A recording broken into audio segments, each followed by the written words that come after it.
Sí, es complejo y abarca es un tema complejo. muchas variantes. Es un tema Hacía complejo. recién referencia a las cautelares, que, sí, ¿qué es lo que se propone? Yo veo un tema que indica el desenfoque y, ¿cómo lo puedo decir? La pérdida del norte de lo jurídico y de lo normal. La Argentina tiene declarada una emergencia económica de más de 20 años. Entonces, la Corte de la Nación ha desarrollado claramente, en un fallo que es Peralta,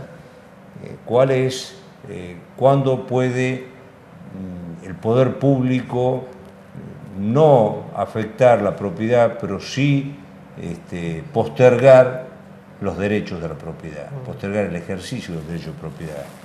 Y ha puesto como notas claras la transitoriedad. Bueno, una emergencia que tiene más de 20 años no es transitoria, es estructural. Y lleva al equívoco de lo que tiene el proyecto en medidas cautelares. El proyecto en medidas cautelares busca cercenar la posibilidad de los particulares en materia de cautelares contra el Estado. De muchos modos. Uno de los modos es generando una cierta bilateralidad al proceso cautelar. Para que nos entienda la gente que nos está viendo, las personas que nos están viendo, la cautela no es un juicio autónomo. Yo tengo un juicio que va a demorar, para que me dé o no la razón, un tiempo. En ese tiempo que demora el juicio para darme o no la razón, puede ser que aquellas cuestiones que yo estoy pretendiendo que se me otorguen o se me adjudiquen o se me restituyan, se pierdan. Consecuentemente, el proceso cautelar es un proceso anticipado que busca la conservación de los bienes o de las situaciones jurídicas que va a asegurar, en definitiva, el proceso definitivo. Actualmente, ¿cómo es la cautelar? ¿No hay un tiempo? Las cautelares no tienen tiempo determinado. Tiempo determinado para vigencia. No están limitadas temporalmente. Ahora, el proceso cautelar completo es un proceso siempre modificable, porque las circunstancias pueden ir cambiando con el tiempo. Y un juez puede escuchar a una parte de oficio decir: esta cautelar que fue dada de tal manera hoy es excesiva y debe ser morigerada, debe ser disminuida. O esta cautelar que ha sido dada de esta manera hoy no cubre el daño que podría producir al patrimonio de quien está reclamando esto en justicia. Entonces, el proceso cautelar es un proceso de conservación de la situación jurídica o del patrimonio que se quiere. En esta propuesta se pone el límite al tiempo de la cautelar. Dos cuestiones o tres cuestiones. Yo vería tres cuestiones. Una, la limitación de las cautelares, la limitación temporal de la cautelar, y ponerle un plazo de 6 meses y bilateralizarla. De alguna manera, en algunos supuestos, la bilateralización de la cautelar... ¿Qué sería bilateralizar? Bilateralizar una cautelar, ya me he ido a un término técnico. La cautelar se otorga porque el juez únicamente analiza lo que le dice el peticionante de la cautelar. Yo digo: señor juez, yo necesito que usted preserve que no se nombre en el cargo del cual yo fui cesanteado a fulanito de tal hasta tanto no termine este juicio. Entonces, el juez puede dar una medida cautelar de ruina hogar. No he dado el mejor ejemplo, porque en estos supuestos de empleo público no es el mejor ejemplo. Pero lo que está buscando la medida cautelar es poder hacer factible que el resultado del juicio se cumpla y no sea abstracto, no sea de imposible cumplimiento. Entonces,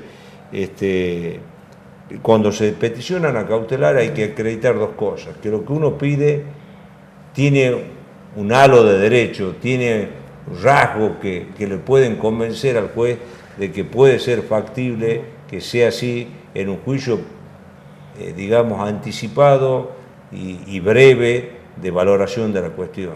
Y después tiene que valorar si el no otorgamiento de esa medida provisional cautelar no le va a causar un grave perjuicio a quien es el peticionante de la cautelar, que haga después ilusorio su derecho. Ese es el tema de las medidas cautelares.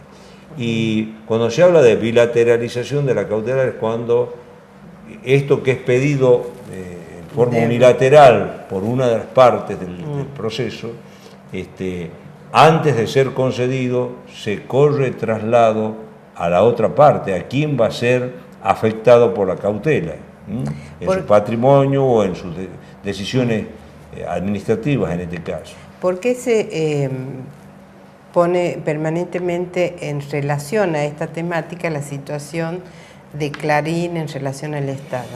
Clarín es una causa donde hay una cautela de muchos años y no hay un fallo de fondo dictado. Entonces, por una serie de situaciones, no se ha dictado el fallo de fondo y un poco sí se ha emplazado a que se resuelva la cuestión de fondo.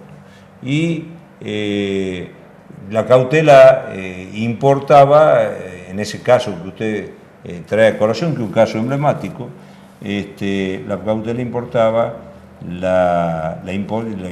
evitar que se aplique en el caso de Clarín, que digamos es un multimedio, tiene medios gráficos, televisivos, radiales. Sí, tiene 11 medios. Exactamente, buscaba que se cumpla un programa de desinversión y un programa que en el derecho norteamericano es un programa antimonopólico, ¿no es así? Ese programa de desinversión será ajustado a derecho o no será ajustado a derecho, eso lo tiene que decir un fallo en definitiva.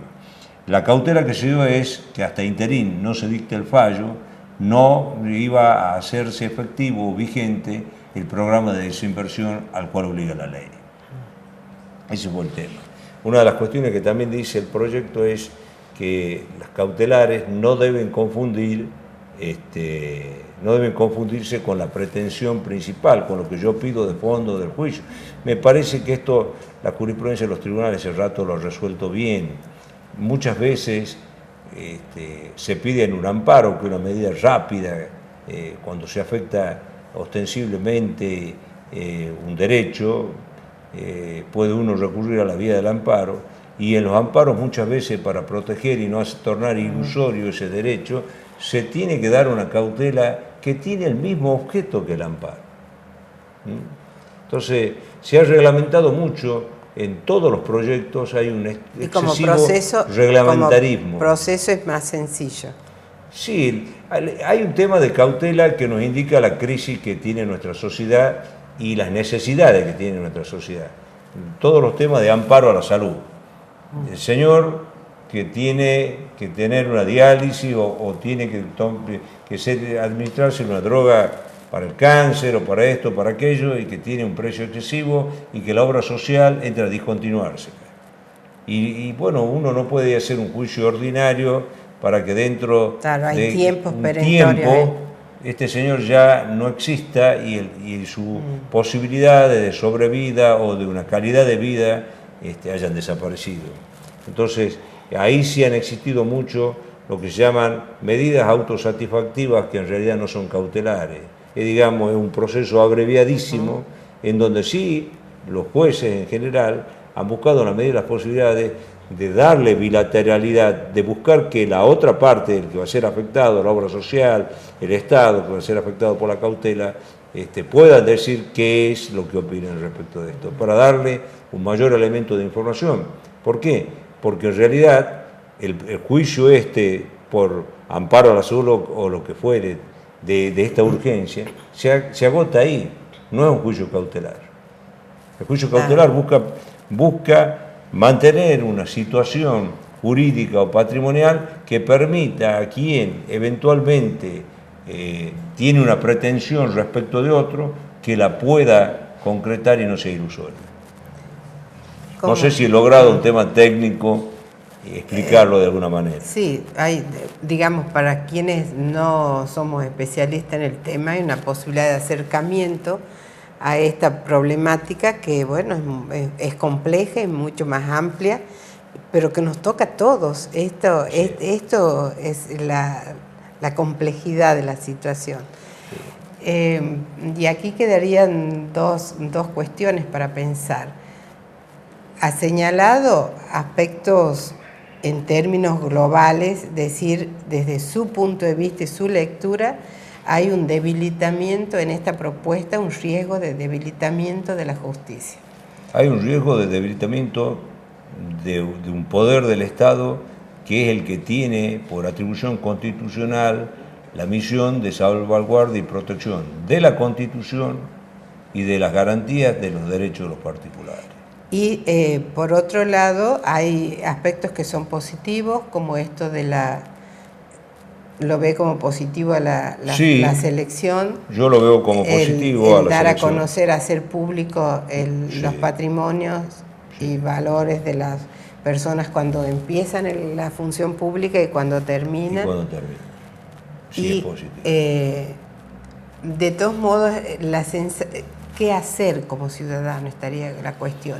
¿Y en qué instancia? Y esto tenemos muy poco tiempo, pero ¿en qué instancia estaría?